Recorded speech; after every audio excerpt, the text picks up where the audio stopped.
Welcome, everyone, to the Whole Wellness Mama Summit, where we're unlocking the healthiest, joy filled mom in you using strategies from various wellness and parenting experts.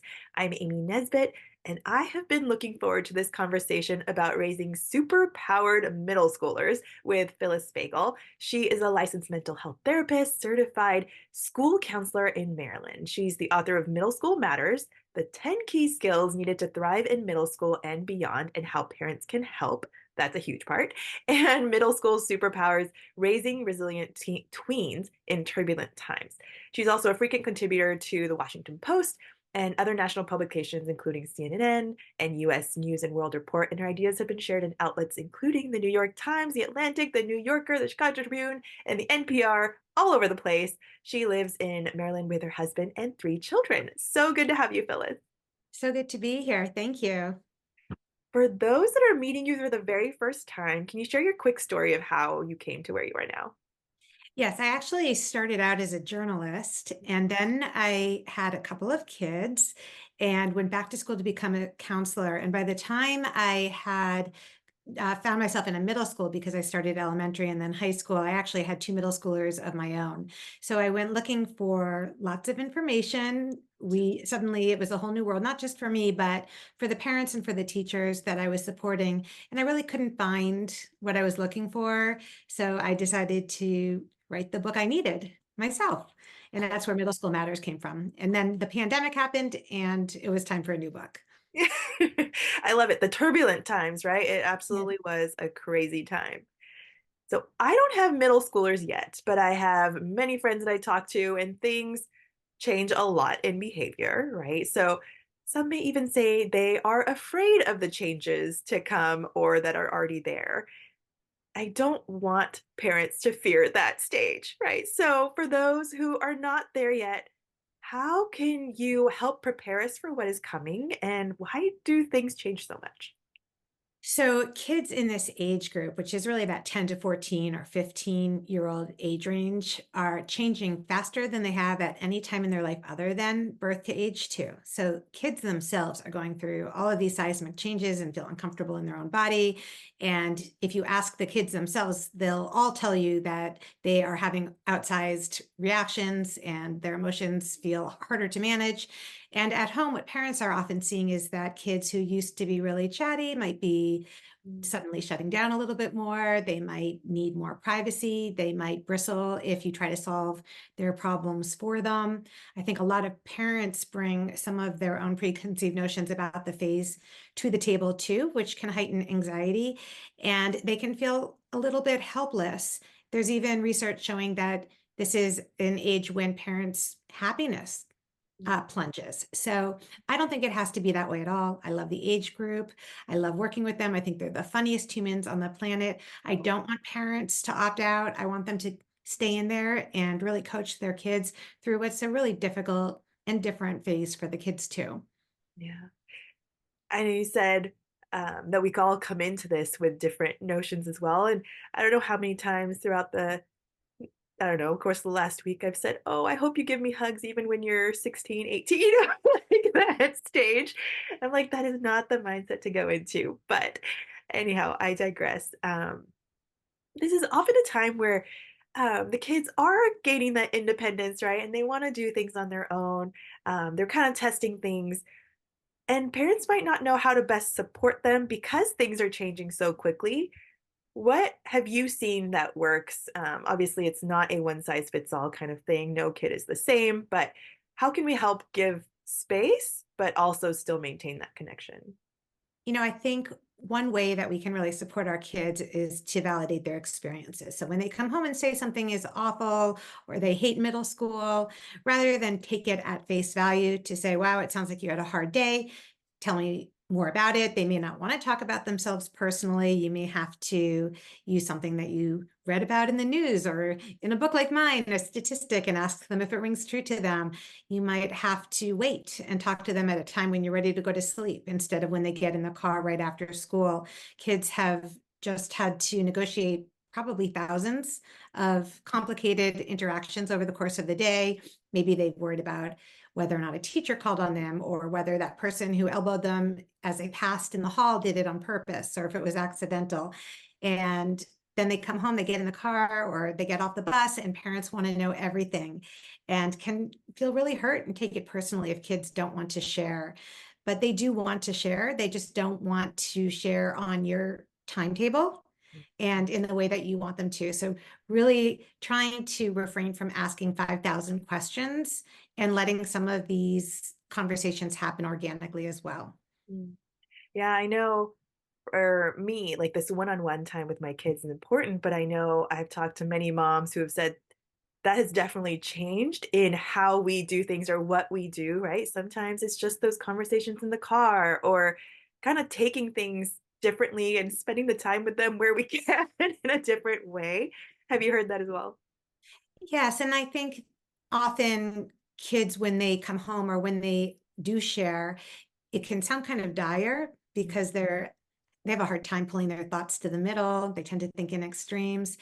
And we might want to jump in and solve things for them and to really control that moment of anxiety and to ask permission or to ask what they would like us to do in that moment. Do they want us to listen? Do they want us to help them problem solve? Do they just want to vent and maybe return to the conversation later, but not necessarily tackling whatever it is that they've brought up in a way that makes sense to us? It may actually be perceived by them in a completely different way. One of the most stressful things for parents is when kids come home and complain about friends, and all you want to do is tell them to dump those friends or move on, find kinder friends. And one of the things that's so frustrating in middle school is that you absolutely cannot do that. If you try, they will twist themselves into a pretzel to prove you wrong, or they will sneak around to see those friends. You are far better off making really non-judgmental, non-critical comments, things like, I've wondered, or I've noticed that you're really yourself and your goofy self when you're with that person, but it seems like you have to try a little bit harder when you're with that other friend. I wonder what's happening there. I wonder what that's about, rather than telling them what we can see in 1 nanosecond, which is that that person is unkind to them, or that that friend group is going to drop them because they're at wildly different levels of sophistication. Oh, that's so hard. I know I've heard and I've experienced different things, where we come at it with, oh, well, solution, solution, solution. And that's often not helpful, just like you said right now. And that's where the butting heads and kind of explosions might come up too, right? I think that one of the ways that parents can really help socially, in addition to asking those inquisitive questions that get kids to think a bit more critically about what's happening in their life, is to focus on concrete social skills, which is something that kids are really struggling with now. Some of that, I think, is coming out of the pandemic. Some of that is just the excess time kids are spending on technology and social media. But so many kids are anxious in social situations, but don't necessarily know what it is that they need from their parents. But little things like picking up social cues, starting a conversation, showing curiosity, giving someone a compliment, talking to our kids about times when we might be confused in those situations, how we handled it, what we did, and giving really practical suggestions can really ease their anxiety. I want to come back to the social media stuff and devices in a second, but can we talk about the importance of other caring adults? Because parents might say the same thing as someone else, but it gets taken in very differently, right? And I think I've read in so many different places the importance of caring adults that are not the parent. Um, so can we touch on that and what you've experienced? Yeah, sure. One of the questions I love to ask students is, I want them to take a minute and just silently think about the adult that they would turn to if they were in a crisis. And the reason I'm asking them that question in that moment is because when you're in a crisis, you're not thinking clearly. And middle schoolers don't intuitively know when they need help. They don't intuitively think to ask for help. And if they do, they tend to ask a similarly impaired seventh grader.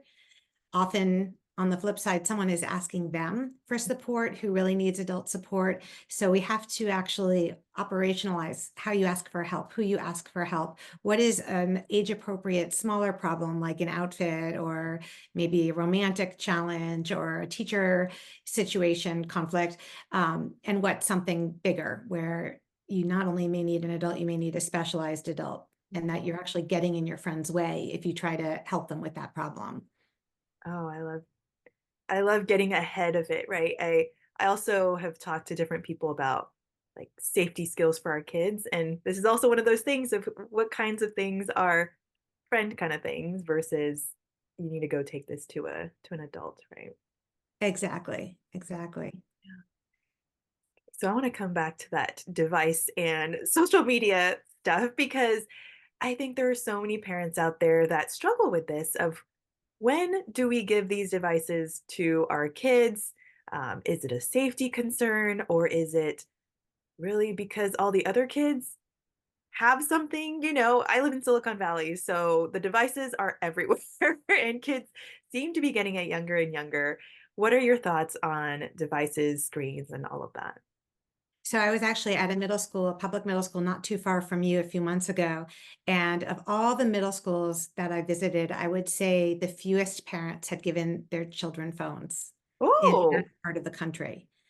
And I think there's a lesson there that the people who are actually creating this technology and have so much knowledge about it are actually the slowest to give it these devices to their kids. So that was an aha moment for me. I think for many parents, there's this attitude that the ship has sailed. We gave it to our kids when they were in fifth grade in the middle of the pandemic, whatever it might be. And one thing I want to really reinforce is that you can always change the rules. So if everything is smooth sailing and they're using it in moderation and they're not getting themselves into hot water socially, great. If they had been using it very wisely in sixth grade and then in seventh grade they're sending nudes or they're making racist comments in group text chains, then you may need to change the rules. And I think we have to be really clear with kids that we are not looking to catch them doing something wrong so they can get in trouble. We actually want to know what images and information they're exposed to, and we want to see what those interactions look like so that we can set them up for success.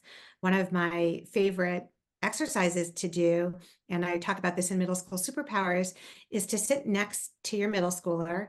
And if they are on social media, they can look at their feed. If they are only texting, they can look at their texts because so much happens, by the way, in a group text chain. mhm. And you look through your feed or text and find that one post that is different than the rest, that sticks out as aberrant, that maybe you're a little bit uncomfortable with in retrospect, and have them do the same. And then talk to them about what the conditions were at the time that they made that post. So maybe they were trying really hard to impress somebody and they told a lie, or maybe they wanted to feel connected and they shared too much and then felt exposed. Or maybe they were feeling jealous and they tried to tear someone down and were mean. And once you know the kinds of things that can get you in hot water, you can be more deliberate and intentional about how and when you're using it. And then the last thing I'll say on the phone and technology in general is that we want to be looking to see if it is serving them. So a lot of boys in particular, especially younger adolescent boys, are gaming a lot because they want to connect with their friends, but they don't have the social skills to have prolonged face-to-face personal conversations, intimate conversations. And if you recognize your child in that statement, understand that they are gaming to meet a need that has nothing to do with technology. Understand that they need to develop the social skills and really help them find comfortable ways to meet per one-on-one, face-to-face with their friends. It might be a more structured hangout like mini golf or bowling, or it might be a shorter hangout, or it might be a small group, but really looking to develop those skills that they're going to need long after middle school. I love the we need to look deeper because we often see the solution mindset, right? Of, oh, this is happening. We need to just fix that. But it's really a deeper thing um, that needs to be one cultivated in the skills, like you're mentioning, and really that connection, right?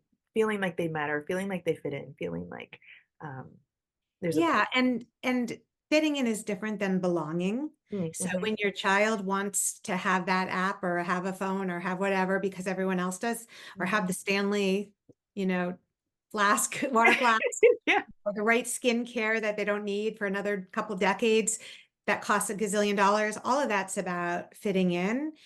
And we have to understand that that's important to kids in this age group and that they're not materialistic and they are not trying to be oppositional. It really is a developmental imperative. It doesn't mean we have to give them everything they want, but we should approach those situations without judgment and then help them focus on belonging, which is really a more authentic sense that people want you to be there with them, that you're hanging out with people with whom you can really be yourself. And that is such a more enduring sense of well-being for the kids.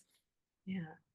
For the moms out there that are going, "Oh my gosh, I'm in the middle of it. I've kind of botched this." I don't know what that means, but that are going, how do I connect with my kid? I feel like he or she is, you know, kind of pulled up. How do I help them? Are there things that you would impart upon them? Yeah, I got that question the other night at a school in Denver, and this mother said to me, "I read your book, I'm almost done with it, and I feel like I screwed it all up. I didn't do anything." Oh, And I said, "Do you love your child?" And she said, "Yes." I said, "Does your child know you love them?" And she said, "Yes." I said, "Then you're doing everything right. It is just a work in progress, and they're figuring us out in the same way we're trying to figure them out.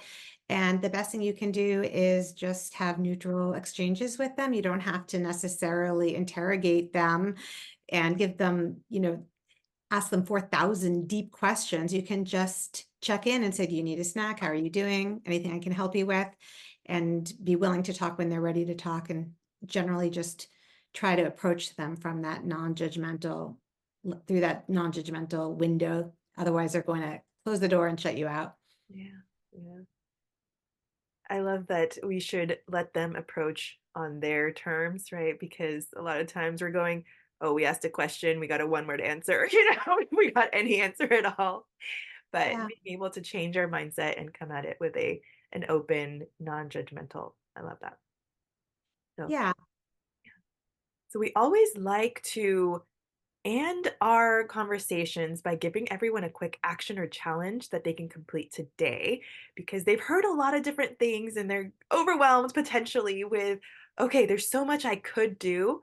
What is one thing they can do today and start implementing and taking action? I think something that's so easy to do and so powerful for kids who are experiencing emotions as 100 on a scale of 1 to 10 is to try to insert some humor into the day, to share funny videos, to tell each other jokes, to watch a funny movie as a family. But I think something that we forget to do is to just lighten the mood. And that can go a very, very that can get you very far when it comes to kids' well-being. Especially with this age, I feel like it's well, at any age, right? But Yeah, animal definitely that videos. I love the connection. animal videos. Yeah, It changes my mood too when I yeah, see funny things. yeah. Even if they eye roll at you, right? Oh, that's not funny, mom, or whatever it may be. It's okay. It's a connection. Yeah, I work in an all-boys school now, and at the end of lunch, they have one of the students get up and tell a joke, and it's great. They're always really, really dumb jokes that are silly. One of them was, "My girlfriend says I'm cheap, but I'm not buying it." And it just changes the mood immediately in the whole room. I also now know the birthplace of dad jokes, but that has really reinforced for me just how powerful it is to not always have to be so serious, and not always have to be focused on these, moments of heaviness that kids might bring home. Yeah, there's so much going on at this age, right? We think they're kids and they're growing up. Puberty starts early. It's earlier than what I Yeah. expected before. As we were talking before this, right? I'm already hitting it. My goodness, in this range. You And are, you're just entering it, and I think one other actionable item for anyone who's like you about to enter that middle school phase is to really control the urge to say something like, "Oh my gosh, I'm so afraid of this phase," or "I've heard middle school is this time to dread," because kids have a much better middle school experience when they don't go into it with that anticipatory dread. And there's no reason to go into it with that anticipatory dread because it's really fun and funny. I have 3 middle school graduates and they all liked middle school. So there is no reason to think it has to be this terrible experience. It's so funny because I actually enjoyed middle school too.